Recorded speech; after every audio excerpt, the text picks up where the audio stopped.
ஒரு மேஜிக் நீங்க கண்டிப்பா பார்த்திருப்பீங்க.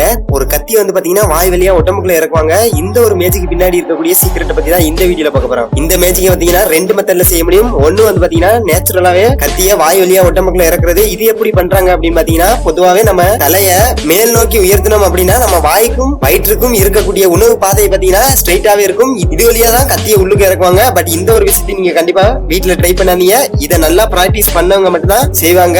இந்த ஒரு மேஜிக் பாத்தீங்கன்னா அந்த காலத்துல இருந்தே செஞ்சுக்கிட்டு இருந்திருக்காங்க. ரெண்டாவது மெத்தட் என்ன அப்படின்னு பாத்தீங்கன்னா, ஃபேக்கான கத்தியை யூஸ் பண்றது. இதுல வந்து பாத்தீங்கன்னா அவங்க வச்சிருக்க கத்தியோட கேண்டில பாத்தீங்கன்னா ஒரு பட்டன் இருக்கும். அந்த பட்டனை பிரஸ் பண்ணாங்க அப்படின்னா அந்த கத்தி ரோல் ஆகிரும். அதே திரும்ப பிரஸ் பண்ணாங்க அப்படின்னா ஒரிஜினல் கத்தி மாதிரியே மாறிடும். சோ இந்த மெத்தட வச்சு அவங்க வாய்க்குள்ள கத்தியை உள்ளுக்கு இறக்கும் போது பட்டனை பிரஸ் பண்ணிக்குவாங்க. சோ அவங்க வாய்க்குள்ளே அந்த கத்தி சுருண்டுக்கிறோம். அதே அவங்க வெளியே எடுக்கும் போது திரும்ப அந்த பட்டனை பிரஸ் பண்ணுவாங்க. அது ஒரிஜினல் கத்தியாவே மாறிடும். ஓகேவா? ஓகே, இந்த மேஜிக் பின்னாடி இருக்கக்கூடிய சீக்ரெட் இதுதான். இந்த வீடியோ பிடிச்சிருந்தா கண்டிப்பா லைக் பண்ணி மறக்காம நம்ம சேனலை சப்ஸ்கிரைப் பண்ணிருங்க.